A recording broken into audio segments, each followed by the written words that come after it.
Hanya berbahagialah orang yang mati dalam Tuhan. Dan berbahagialah orang yang punya Tuhan di hidup ini. Karena hatinya di pengkhotbah dikatakan dipenuhi dengan kekekalan. Kita bisa sedih, gak mungkin depresi. Karena kita tahu di kacamata kekekalan. Sebentar saja sudah aku akan sampai di sana. Bersyukurlah Anda punya Tuhan. Dan jangan terpisah-pisah.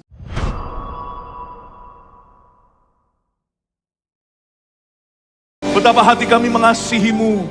Karena kami sadar Engkau mengasihi kami dulu. Thank you Tuhan Yesus. Siapa dirimu dalam hidup kami tak ternilai harganya. Engkau masuk ke dalam sorgamu. Setelah Engkau dibangkitkan bagi kami dan mati untuk kami. Engkau masuk ke sana menyediakan tempat bagi setiap orang yang percaya. Now we have believed in you. Hati kami sungguh percaya. Kami punya juru selamat. Kami punya seseorang di sorga. Hanya Kau yang ada padaku di sorga. Tiada yang kuingini di bumi selain daripadamu. Biar hati dan batinku habis lenyap. Engkau tetaplah bagianku selama-lamanya. Sampaikan sabdamu Tuhan. Bunyikan hatimu bagi setiap kami. Dengungkan suaramu. Kami siap mendengarnya. Sembunyikan hamba di balik salibmu sebagai alat instrumenmu. Dalam nama Yesus. Haleluya. Amin. Praise the Lord. Berikan tepuk tangan untuk Tuhan. Kalau kita akan mati. Dan kalau ada seorang yang kita cintai sudah meninggal dunia mendahului kita. Dan dia adalah orang percaya. Kita mesti tahu kita ini mau kemana. Kita harus tahu mereka di mana. Jangan sampai salah tafsir kebenaran. Itulah sebabnya di ibadah kedua saya berikan judul. Kondisi orang-orang kudus yang sudah meninggal dunia. Baru kebaktian setelah ini saya jelaskan siapa saja secara spesifik. Orang-orang yang tidak akan masuk ke dalam sorga. Anda akan terkejut ternyata agama bukanlah kriteria utama. Tapi kebenaran. Wow. Tapi sekarang saya mau cerita dulu. Orang-orang kudus yang sudah mati itu, di mana mereka? Dan bagaimana cara kita memandangnya? Supaya kita tidak salah jalan. Saya ingin sekali untuk kita membaca Wahyu pasal 21. Ayat yang ketiga sampai ayat yang kelima, 3 ayat saja. Saya baca dulu ya. Judulnya di Alkitab kita, Langit yang Baru dan Bumi yang Baru. Ayat 3 bunyinya. Lalu aku mendengar suara yang nyaring. Dan tahta itu berkata, dari tahta itu berkata, lihatlah kemah Allah ada di tengah-tengah manusia. Dan ia akan diam bersama-sama dengan mereka. Mereka akan menjadi umatnya dan ia akan menjadi Allah mereka. Dan ia akan menghapus segala air mata dari mata mereka. Dan maut tidak akan ada lagi. Tidak akan ada lagi perkabungan atau ratap tangis atau duka cita. Sebab segala sesuatu yang lama itu telah berlalu. Ia yang duduk di atas tahta itu berkata, lihatlah aku menjadikan segala sesuatu baru. Dan firman-Nya, tuliskanlah karena segala perkataan ini adalah tepat dan benar. Kita baca bersama-sama dengan keras, lantang, dan tegas. Ayat 3-5, 1, 2, 3. Lalu aku mendengar suara yang nyaring dari tahta itu berkata, lihatlah kemah Allah ada di tengah-tengah manusia. Dan ia akan diam bersama-sama dengan mereka. Mereka akan menjadi umatnya dan ia akan menjadi Allah mereka. Dan ia akan menghapus segala air mata dari mata mereka. Dan maut tidak akan ada lagi. Tidak akan ada lagi perkabungan atau ratap tangis atau duka cita. Sebab segala sesuatu yang lama itu telah berlalu. Ia yang duduk di atas tahta itu berkata, lihatlah aku menjadikan segala sesuatu baru. Dan firman-Nya, tuliskanlah karena segala perkataan ini adalah tepat dan benar. Katakan amin. Yohanes melihat sebuah penglihatan di Pulau Patmos. Sebenarnya bukan hanya sebuah penglihatan. Yohanes itu dibawa untuk melihat. Luar biasa pengalaman Rasul terakhir yang tidak mati terbunuh, tapi mati tua. Karena Tuhan menyisakan sebuah pewahyuan. Dan Wahyu 21 tercatat sesuatu tentang hidup kekal kita. Tapi kita mesti percaya Yesus. Karena barang siapa tidak percaya kepada Yesus, tidak menerima Yesus, dia akan binasa. Yohanes 3:16 tadi yang saya kutip barusan. Tapi memperoleh hidup kekal, itu ada di dalam Tuhan Yesus. Kita mulai dengan ayat 3 dulu. Kita akan melihat kondisi orang-orang yang mati di dalam Kristus. Supaya kita yang hidup ini waspada. Supaya kita yang hidup tidak terlambat. Ambillah keputusan, keselamatan itu dalam hidup ini, bukan setelah kita mati. Setelah mati, kekekalan. Ayat 3, Yohanes berkata begini, lalu aku, ini Yohanes, mendengar suara yang nyaring dari tahta itu berkata, lihatlah Kemah Allah ada di tengah-tengah manusia dan ia akan diam bersama-sama dengan mereka. Berhenti di sana. Berarti di sorga ada kemah Allah. Kemah Allah ada di tengah-tengah manusia. Ini bukan kemah beneran. Ini bicara tentang hadirat Allah. Apapun penjelasan tentang sorga, fondasinya satu. Sorga adalah tempat tinggal Bapa yang baka. Tempat tinggal Tuhan. Tuhan Yesus berasal dari sana. Turun dari sorga menjelma. Menjadi manusia. Lahir dari seorang perawan di palungan. Dia kembali ke situ. Hari ini kita merayakan kenaikan Tuhan Yesus. Sorga adalah tempat tinggal Tuhan. Rumah Bapa. Lihatlah kemah Allah ada di tengah-tengah manusia. Berarti hadiratnya itu fisik di sana. Tuhan itu seolah berjalan di tengah kita dan sungguhan kalau di situ. Di sini kita merasakan hadirat Allah. Di situ dia berjalan di tengah-tengah kita. Kemah Allah, lihatlah kemah Allah. Satu hal atau satu kesimpulan yang kita bisa ambil adalah di sorga tidak ada gedung gereja. There is no more church building di sorga. Gereja perjanjian baru itu ada di atas muka bumi. Di sorga nanti tidak ada gedung gereja. Tapi kemah Allah ada di tengah-tengah manusia. Yang ada adalah gereja yang sempurna. Roh orang-orang kudus yang sudah disempurnakan. Dari orang berdosa yang diselamatkan di atas muka bumi ini. Mereka yang lahir baru, lalu terjadi peperangan tiap hari mau hidup sesuai nafsu atau menurut Roh Kudus. Tapi waktu di sorga nanti, orang-orang yang sudah meninggal dalam Tuhan itu sudah sempurna. Mereka tidak lagi digoda oleh dosa. Mereka diberi tubuh kemuliaan, tubuh kekekalan. Kita itu nggak gentayangan. Tapi tidak disebut gedung satupun di situ. Yang ada hanyalah kemah Allah ada di tengah manusia dan ia seorang pribadi akan diam bersama-sama dengan mereka. We will be the perfect church in heaven. Karena itu Bapak Ibu Saudara, saya ajak kita untuk benar-benar menghayati firman ini. Dan kita harus tahu bahwa selama kita hidup bergerejalah dengan benar. Karena menikmati gereja secara gedung, secara organisasi ini semua hanya di atas muka bumi. Dan God has a purpose, Tuhan punya tujuan kenapa ada organisasi gereja, kenapa ada tubuh Kristus di bumi. Kenapa ada mempelai wanita, ini semua adalah sebutan gereja. Karena Tuhan ingin menajamkan iman kita. Tuhan ingin kita berkumpul menjadi satu komunitas iman. Dan jangan sampai gereja itu saling perang. Gereja itu bukan saingan, tapi saling melengkapi. Makanya itu di gereja kita tidak pernah serang-serang gereja orang lain di atas mimbar. Karena Tuhan memang sempurnakan semua gereja. Udah gak usah menoleh ke kiri kanan, mencoba ambil selumbar di mata orang. Balok di mata sendiri aja gak keluar-keluar. Kita harus menghayati firman ini dengan merindukan Tuhan sempurnakan kami secara individu maupun korporat. Gereja Mawar Sharon Surabaya Barat lalu GMS di mana-mana ini yang sekarang menyebar, bahkan CG-nya di 15 negara.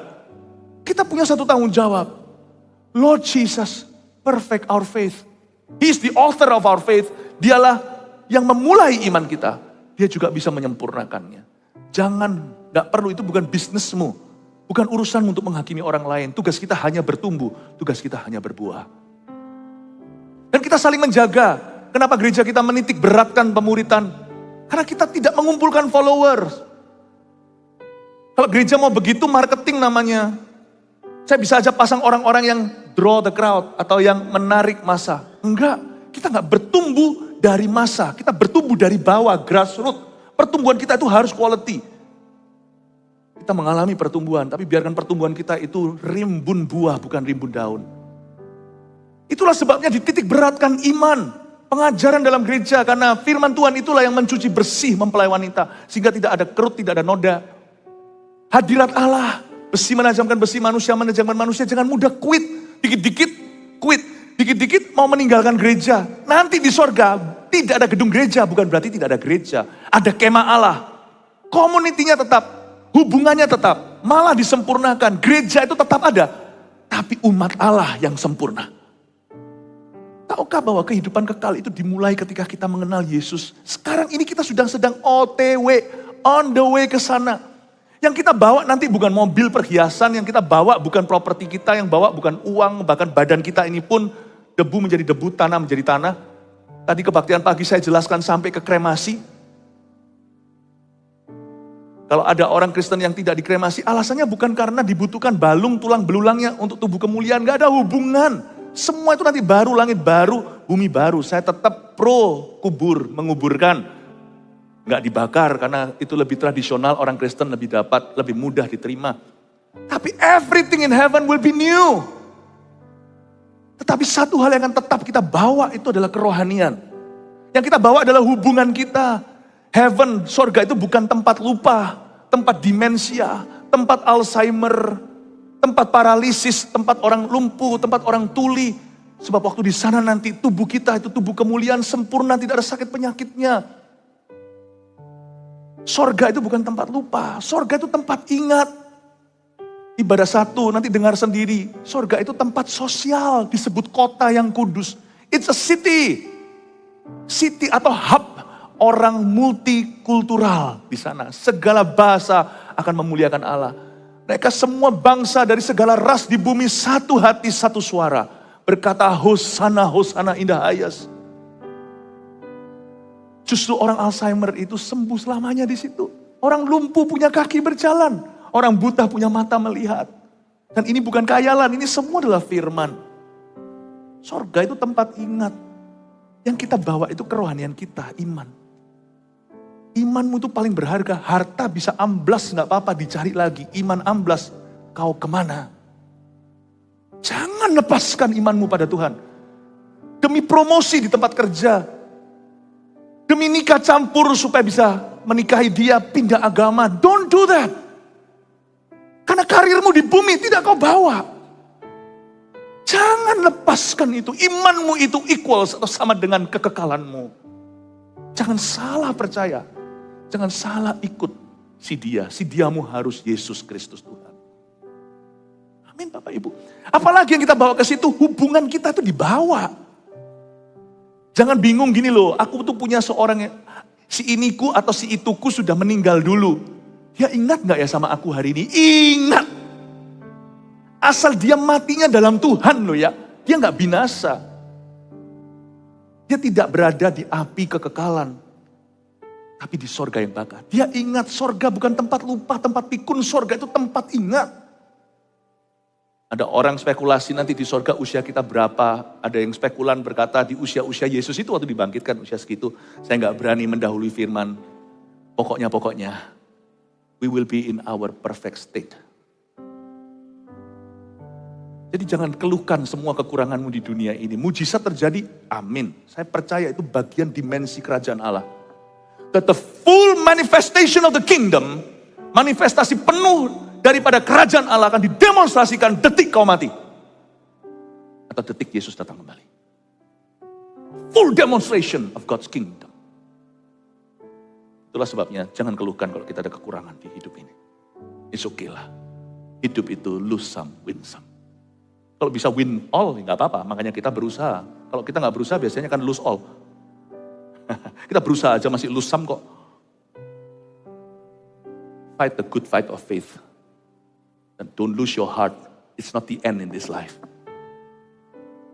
Berjuanglah dalam perjuangan imanmu, tapi jangan sampai hambar hatimu atau tawar hati. Sebab di hidup ini tidak ada kiamat bagi orang yang percaya Tuhan. Masih ada next-nya. Hubungan kita akan continue. Kemah Allah itu berarti ada kemah. Di dalam kemah itu ada fellowship. Kemah pertemuan itu adalah the fellowship of the Lord atau menjadi tabut persekutuan Tuhan dengan umatnya. Itu kemah pertemuan. Di situ ada tunasnya, tongkatnya Harun yang bertunas. Di situ ada manna, makanan rohani mereka. Di situ juga ada 2 loh batu. Semua hubungan kita akan continue. Cuman tentunya beda kodenya dengan sekarang. Karena kita sekarang masih ada virus-virus itu namanya curiga, masih bisa kepahitan, masih bisa kecewa. Kita masih bisa mengecewakan orang, hal-hal itu semua lenyap nanti. Surga. Entah gimana caranya, don't ask me. Tuhan itu maha bisa. Kemah Allah ada di tengah-tengah manusia. Tapi ini juga bicara tentang kemah pertemuan. Coba katakan kemah pertemuan. Yang keras, kemah pertemuan. Saya jelaskan ya. Ini sekarang saya jelaskan orang yang sudah mati dalam Tuhan. Mereka tidak mati, mereka hanya meninggalkan dunia. Mereka ke tempat lain. Lihatlah, kemah Allah ada di tengah-tengah manusia, garis bawahi kata di tengah-tengah manusia. Dialah kemah pertemuan antara orang kudus yang masih hidup dan yang sudah mati. Dan ia akan diam bersama-sama dengan mereka. Saya ulang, ini agak perlu mencerna, follow me. Ikuti saya. Ini akan mengkoreksi praktek-praktek kita yang salah sebagai orang Kristen, tapi yang masih terlibat dalam penyembahan berhala yang sia-sia. Lihatlah, kemah Allah ada di tengah-tengah manusia. Jadi ada kemah Allah di tengah-tengah manusia, dan ia akan diam bersama-sama dengan mereka. Hadirat Allah lah kemah pertemuan di tengah-tengah antara orang kudus yang masih hidup dan orang kudus yang sudah mati. Dan orang kudus yang sudah meninggal dunia dan mereka yang masih hidup di dunia tidak boleh berkomunikasi. Karena Tuhanlah kemah pertemuan di tengah-tengah. Paham maksud saya jelaskan supaya Anda mengerti. Saya minta 2 orang datang ke sini sukarela. Cepat aja, satu dari sini, satu dari situ. Baik, cepat. Segera maju ke sini. Mari Pak, silakan. Ya, boleh. Maju satu. Satu lagi, satu orang lagi. Oke. Sama sekalian. Sama satu orang. Terserah, ayo cepat. Kriternya aja. Iya, oke. Lihat ya. Misalkan, shoot dulu siapa yang mati. Jentau setopu. Oke. Ya, jadi yang kalah siapa? Yang mati ya, sorry ya. Tapi saya doakan supaya panjang umur ya. Ini cuma ilustrasi, oke? Yang mati kan? Yang mati sebelah sini. Yang hidup sebelah sini. Dan sekarang memang susah dimengerti. Yang muda mati dulu kadang-kadang. Nggak tentu memang. Tapi misalkan ini father and son. Ayah dan anak. Siapa sih mau menguburkan anaknya? Pasti semua orang tua ingin dikubur anaknya. Tapi misalkan ini meninggal dulu. Sama-sama dalam Tuhan nih. As for me and my house, we will serve the Lord. Aku dan keluargaku, kami akan melayani Tuhan. Puji Tuhan. Lalu dipisahkan oleh kematian. Ini mati duluan bersama dengan Tuhan. Hilang kan? Debu menjadi debu, tanah menjadi tanah. Papanya sedih. Pak, tolong sedih. Langsung sedih. Sedihlah, berkabunglah. Menangislah dengan orang menangis. Tapi orang yang sama-sama, orang dalam Tuhan, punya pengharapan. Dan kalau seluruh keluarganya diselamatkan, bukan hanya dia yang punya pengharapan, seluruh keluarga punya pengharapan. Makanya itu kalau ada di sini yang masih tersisa belum terima Tuhan, masih ikut tradisi nenek moyang, cepatlah bersatu dengan iman sisa rumahmu. Supaya jangan terpisah ya Pak, betul ya, surga dan neraka. Nanti tidak ketemu dalam kekekalan, gimana? Sedangkan Yesus itu kemah pertemuan. Dia yang berada di tengah-tengah yang mati dan yang hidup. Ini sudah mati, sudah di sorga, ini di dunia. Yesus itu kemah pertemuan di tengah. Yang berjalan di tengah-tengah manusia, gandeng tangan saya, yang meninggal, yang sudah mati maupun yang hidup. Sama-sama dalam hadirat Allah. Cuman gak boleh komunikasi. Kreatif ministry rekrut Bapak ini. Luar biasa, ini greeter ciamik, ini lebih ciamik lagi. Bisa drama luar biasa, kasih tepuk tangan untuk mereka dulu. Belum selesai nih. Kalau mereka sama-sama dalam Tuhan, sebenarnya mereka tidak pernah berpisah. Karena ketemunya di hadirat Allah. Karena mereka ketemu di tengah, tapi nggak boleh komunikasi. Kalau komunikasi itu terlalu bahaya, karena antara sorga dan dunia, ada langit yang kotor penuh peperangan rohani dan tipu muslihat iblis. Kalau komunikasi nanti itu akan disusup oleh roh-roh jahat dan tipu muslihatnya. Nanti arwah-arwah bicara itu bukan arwah, itu setan menyamar. Saya kasih satu titik yang jelas bukan koma. Orang Kristen tidak boleh percaya kita bisa komunikasi sama arwah. Enggak ada itu setan semua. Di kuburan terus ada setannya, ini baru mati lalu bicara lewat mimpi. Itu setan, tengking lah. Sebab orang hidup dan mati, kata Yesus dalam perumpamaan. Yang satu berada meringkuk di neraka, si orang kaya, yang satu lagi Lazarus berada di pangkuan Abraham. Dan Tuhan berbicara dalam perumpamaan itu, Abraham berkata begini, ada sebuah jurang yang tidak terseberangi antara kau dan dia. Gak boleh komunikasi, terlalu riskan. Semua itu ketemu di Tuhan. Tuhanlah kemah pertemuan atau kemah Allah yang berjalan di tengah. Kondisi orang kudus yang sudah mati ini fine-fine saja. Cuman mereka tidak boleh komunikasi. Jadi sama-sama dalam hadirat Allah, kemah pertemuan di tengah. Kalau Anda kangen, papanya kangen sama anak mendiang, deket aja sama Tuhan, tidak usah bicara sama anaknya tuh nggak bisa dengar. Nanti kalau ngomong sama anaknya, setan yang muncul. Karena kesesatan yang tiba, karena Tuhan tidak ajarkan itu. Kalau Anda kangen sama anak Anda yang barusan sudah meninggal ini, deket aja sama Kristus. Sebab Roma 8 katakan, sebenarnya dalam Kristus, tidak ada yang bisa memisahkan kita dari kasihnya. Dengan kata lain, mereka sebenarnya nggak pernah berpisah. Nggak pernah berpisah. Cuma dipisahkan dengan hidup sekarang, terus pegang dulu, nggak pernah berpisah. Cuman bedanya beda dunia. Tapi dipersatukan di kemah pertemuan di tengah, yaitu dalam hadirat Allah. Amin Bapak Ibu Saudara, begini. Coba komunikasi boleh nggak? Jangan. Terlalu banyak setan di tengah. Mau komunikasi sama orang yang telah meninggalkanmu, komunikasi aja sama Tuhan. Tuhan take care dia dalam pangkuannya Abraham. Lagi jalan ke situ. Ini dia kemah pertemuan. Orang-orang kudus yang telah meninggal, mereka sempurna di tangan Tuhan. Jangan doakan. Yang hidup gak usah doakan yang mati. Jangan sok suci, yang mati lebih suci daripada yang hidup. Mau doain apa? Sini masih tubuh Adam dan Hawa, ini tubuh kemuliaan kok. Mau doain apa? Tuhan aku doakan supaya dia bisa kasih makan. Sini yang kelaparan, ini gak bisa lapar lagi. Apapun yang kau doakan untuk orang yang sudah meninggal dunia menyinggung Tuhan. Kayak Tuhan gak becus lu. Pegang anakku atau papaku, atau engkongku, atau mbahku, atau saudaraku, atau keponakanku, atau tanteku, atau suamiku, atau istriku. Gak usah gurui Tuhan. Kalau dia sudah di tangan Tuhan kemah pertemuan, dia jauh lebih baik dari dirimu di dunia ini. Anda boleh kangen sama orang yang meninggalkan. Tapi jangan merasa sorry untuk mereka. Kalau mereka dalam Tuhan. Kecuali apabila dia meninggalnya di luar Tuhan. Gak ketemu. Karena orang yang meninggal di luar Tuhan,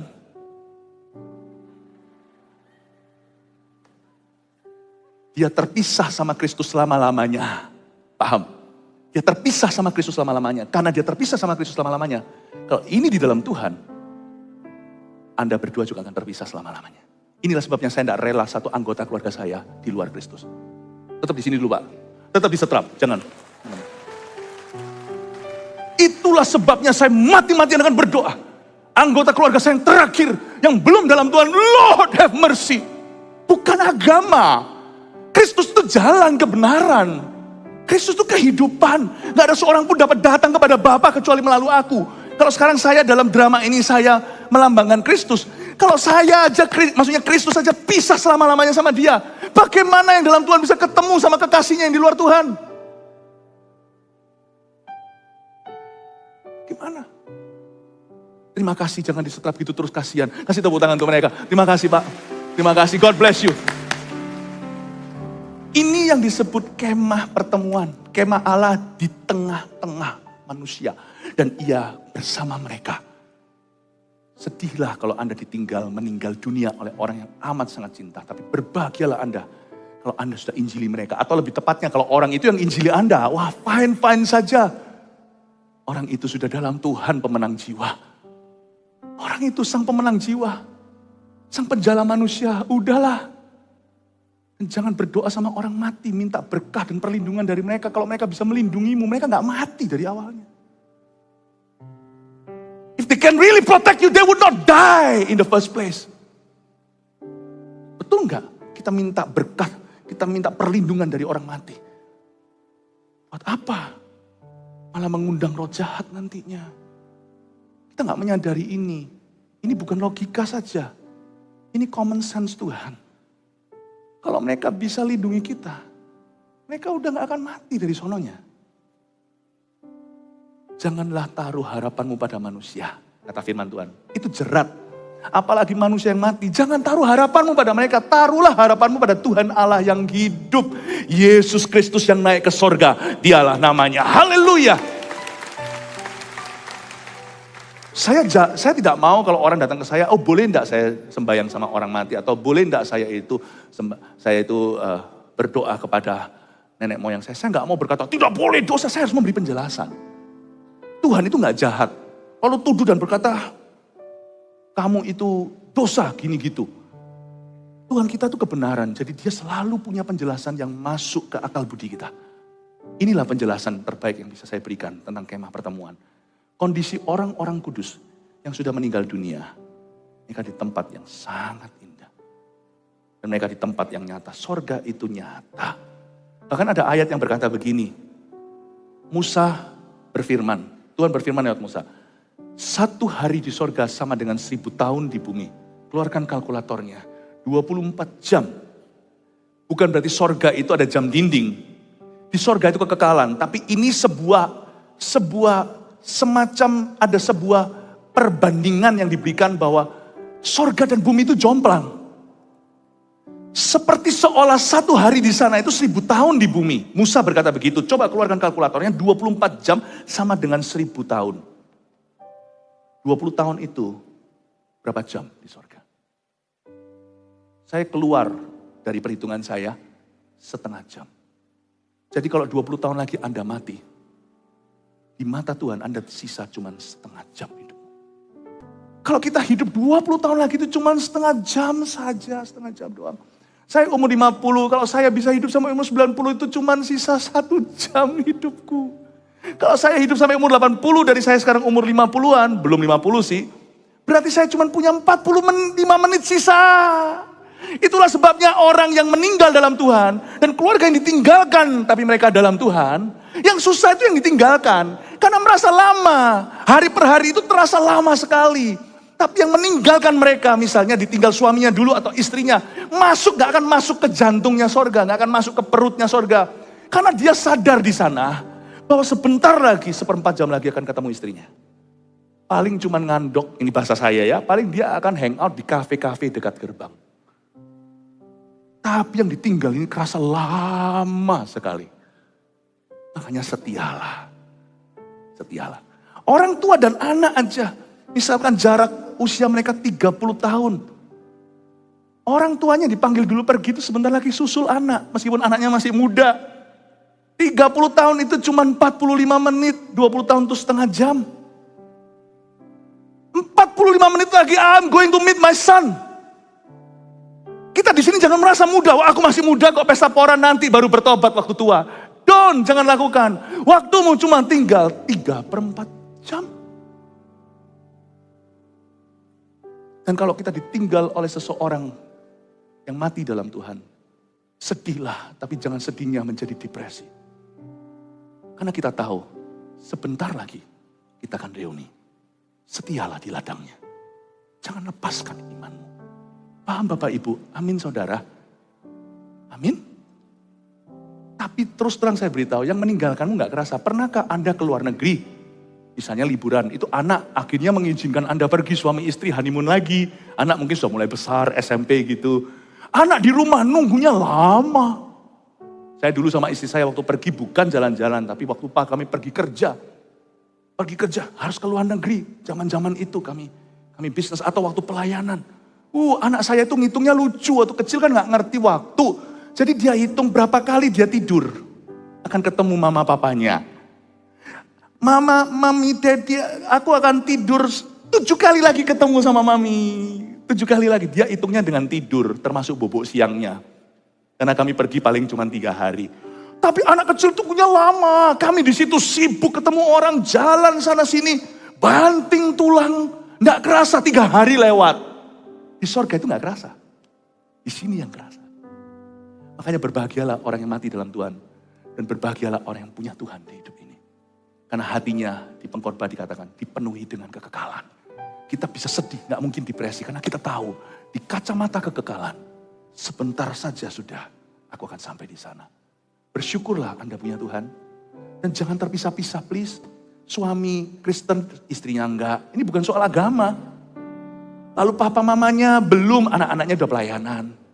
Papa mamanya sudah semuanya, tinggal satu. Ayahnya atau ibunya yang belum, masih mengeraskan hati. Semua udah dibaptis kecuali satu. Saya kasih kolam baptisan hari ini, memang di sini hari kenaikan Tuhan membawa tawanan. Nanti ini waktu kita selesai firman, kita baptiskan langsung orang-orang yang mau mengikut Yesus. Oh haleluya, kasih tepuk tangan dulu. Sekarang kita mengerti tentang kemah pertemuan. Saya jelaskan lagi sedikit ya. Lanjut ayat yang keempat. Oh, ayat ketiga lagi.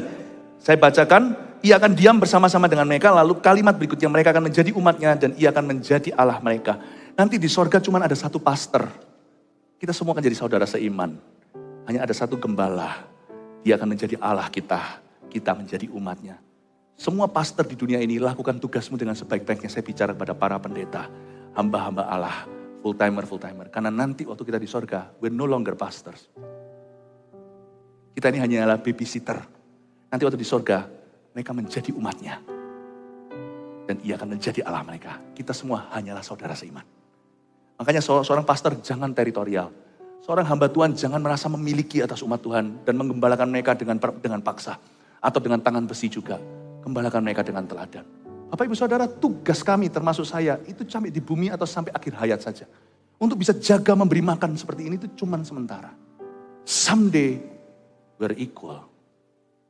Hanya satu pastormu, Pastor Yesus. Yang akan menjadi Allah mereka. Karena itu jangan jadi gembala yang pandir. Jangan gebukin dombanya.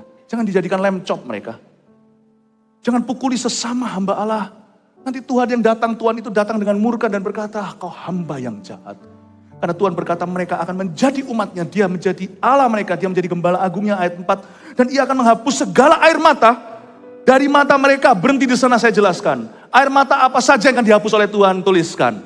Yang pasti, the tears of repentance will be no more. Air mata pertobatan tiada lagi karena kita tidak digoda, kita tidak dicobai, tidak ada dosa. Air mata akan dihapuskan. Alkitab itu spesifik berkata segala air mata, itu berarti tipe-tipe air mata. Yang beberapa tipe air mata yang saya sadari lewat firman ini, salah satunya adalah air mata pertobatan. Lalu air mata apa lagi? The tears of disappointment atau air mata kekecewaan tidak akan ada lagi. Lalu air mata apa lagi? The tears of intercession. Air mata doa syafaat tidak diperlukan lagi. Mau nangis dalam doa untuk seseorang sekarang. Karena nanti kita tidak perlu nangisi siapa-siapa lagi. Tuhan hapuskan air mata dan yang di neraka meringkuk sudah bukan tugas kita. Tuhan ini tugas kami, itu di bumi. Beri keberanian bagi kami, itu di sini. Taruhlah roh yang rela melayani. Dan menyenangkan hati Tuhan itu yang kuingini. Di hidup ini, nanti di sorga Tuhan akan memutus hubungan kita dengan semua yang binasa. Sudah tidak lagi menjadi beban kita. Menginjil itu sekarang. Nangis dalam doa untuk perubahan seseorang itu now. The tears of intercession will be wiped out. Tapi itu juga kelegaan. Suatu hari kita itu sungguhan bisa istirahat atau retire atau sungguhan bisa pensiun itu di sorga. Karena misalkan ada orang tua yang udah pensiun kerja kayak nanti anak cucunya untuk kerja dia tetap terbeban kan. Misalkan kalau anak cucunya ngalami masalah lalu habis itu akan tuntutan hukum mau masuk penjara itu orang tua apa nggak makan hati. Sekarang anaknya giliran yang memimpin lalu terjadi masalah atau musibah. Apakah orang tua nggak keseret juga secara emosi? Sebagai pendeta juga sama.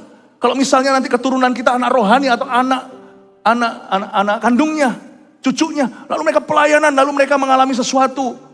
Lalu nanti akan dianiaya, diserang sama orang. Apalagi kalau terjadi skandal. Apa nggak ikut hatinya itu menderita. Sampai kapanpun kita mati. Kita akan ada tears in our eyes, intercession. Gak ada istirahat. Makanya Alkitab mengatakan dengan jelas di kitab Wahyu lainnya, di ayat lainnya. Dan mereka telah beristirahat dari jerih payah mereka. Orang-orang pakai baju putih itu loh, yang berada di bawah altar. Ada ayatnya. Mereka telah istirahat, rest, they have rested from their labor. Luar biasa suatu hari di surga, ini gak perlu nangis lagi. Saya udah gak perlu berdoa, sudah ketemu sama Yesus muka dengan muka, kok ngapain doa dengan iman. Air mata ini akan dihapuskan. Selain itu, mau tidak akan ada lagi. Dan tidak akan ada lagi perkabungan atau ratap tangis dan atau duka cita. Tuhan bukan ambil sadness atau kesedihan, tapi Tuhan ambil alasan untuk sedih. Kalau Tuhan ambil air mata kita kan jahat. Pernahkah Anda itu nangis gak keluar air matanya?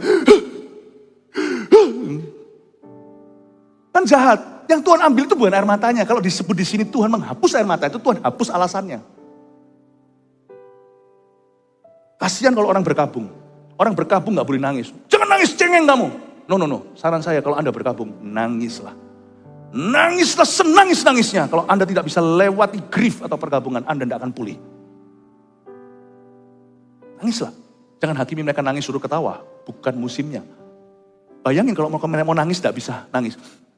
Ada orang kan kematian seseorang, dia nggak bisa nangis. Itu nanti bisa depresi. Kan kasihan kalau harusnya nangis tidak ada air mata.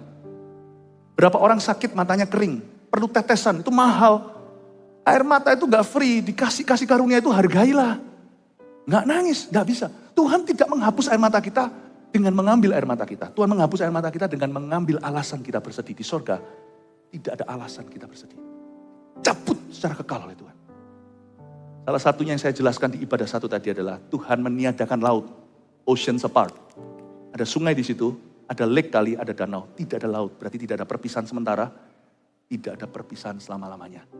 Satu huruf atau satu kalimat yang dihapus, yang dicabut dari mulut manusia di sorga adalah goodbye, see you later. Gak ada. Cabut sama Tuhan. Tidak ada perpisahan. Sebuah tempat yang terindah tidak ada perpisahan di dalamnya. Dan dia akan menghapus air mata. Sebab ayat 4 kalimat terakhir, sebab segala sesuatu yang lama itu telah berlalu. Saya ulang lagi, sebab segala sesuatu yang lama itu telah berlalu. Ada 3 hal yang akan berlalu. Anda lebih baik mencatat loh gini-ginian. Itu 3S yang saya tulis di Alkitab saya. 3 hal ini berlalu. Sin, suffering, and Satan. 3 hal itu tidak akan ditemukan. Dosa, penderitaan, setan. Tidak ada. Ayat 5 ayat terakhir. Ia yang duduk di atas tahta itu berkata, lihatlah aku menjadikan segala sesuatu baru. Dan firman-Nya, tuliskanlah karena segala perkataan ini adalah tepat dan benar. Lihatlah apa kata Yohanes di sini. Apa yang dicatat? Ia yang duduk di atas tahta itu, Yesus Kristus berseru dan berkata, lihatlah aku menjadikan segala sesuatu baru. Bahasa Indonesia itu tidak ada kata dulu, kata sekarang, kata akan datang. Karena itu kedengarannya, aku menjadikan. Tapi dalam bahasa lain, termasuk jikalau Yunaninya, itu ada kata perbedaan waktu. Lihatlah aku menjadikan di situ, I am making. Itu bukan I will, bukan aku akan, aku sudah, tapi aku terus membuat sesuatu yang baru. Sorga adalah tempat tertinggi kreativitas Allah. Aku terus menjadikan segala sesuatu baru and will stay new. Ada beberapa orang punya hobi, ya tentunya harus punya uang untuk hobi demikian. Rumahnya dirombak lagi, diganti lagi perabotannya, diganti wallpapernya, diganti semuanya, kalau perlu diganti flooringnya, diganti lightingnya. Hanya orang tertentu yang bisa melakukan itu. Di sorga tidak akan ada a dull moment dalam bahasa Inggris. Tidak akan ada masa-masa boring, itu tidak ada.